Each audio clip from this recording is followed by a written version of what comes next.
une expérience qu'elle ne risque pas d'oublier. Et pas forcément pour les bonnes raisons.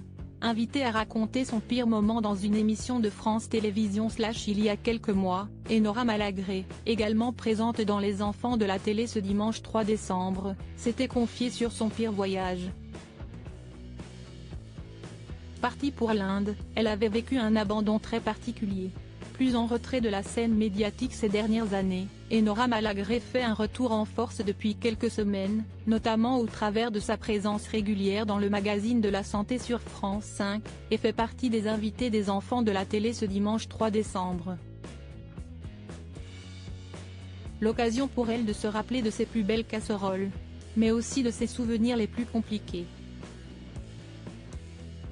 Notamment d'un voyage, qu'elle avait décrit dans une émission de France TV comme le pire de sa vie. Il faut dire que celui qui l'accompagnait n'a pas terminé le voyage avec elle. La personne est partie en plein milieu du voyage, mon accompagnant, avait-elle raconté avec humour, sans préciser qui était ce fameux accompagnant de ce voyage en Inde. Un voyage qui tourne au fiasco. Le gars est parti, il avait fait le tour, je crois, a-t-elle continué, avant que son intervieweuse ne se renseigne, de l'Inde ? Et que Nora Malagré ne réponde avec autant de répartie, surtout de ma personne. Il est parti à mi-parcours, il n'a pas fini l'aventure. Et la personne qui l'accompagnait n'avait, selon elle, pas fait les choses avec beaucoup de classe.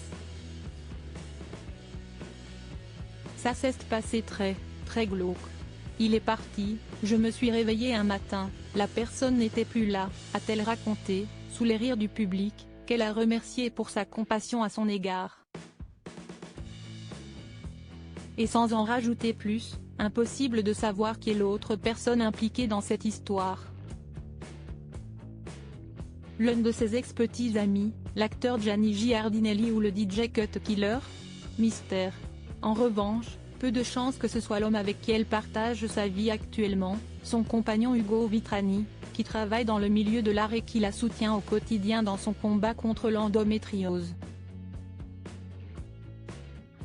Je me souviens de ce dîner où j'ai rencontré mon compagnon, curateur au Palais de Tokyo. La crise est venue d'un coup.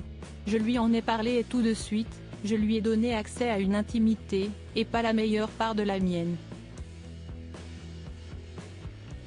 L'endométriose fait partie de ma vie et donc aussi de la sienne, avait-elle raconté récemment.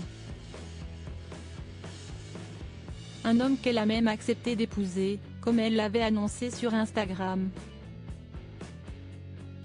Et on espère que lui ne l'abandonnera pas au bout du monde.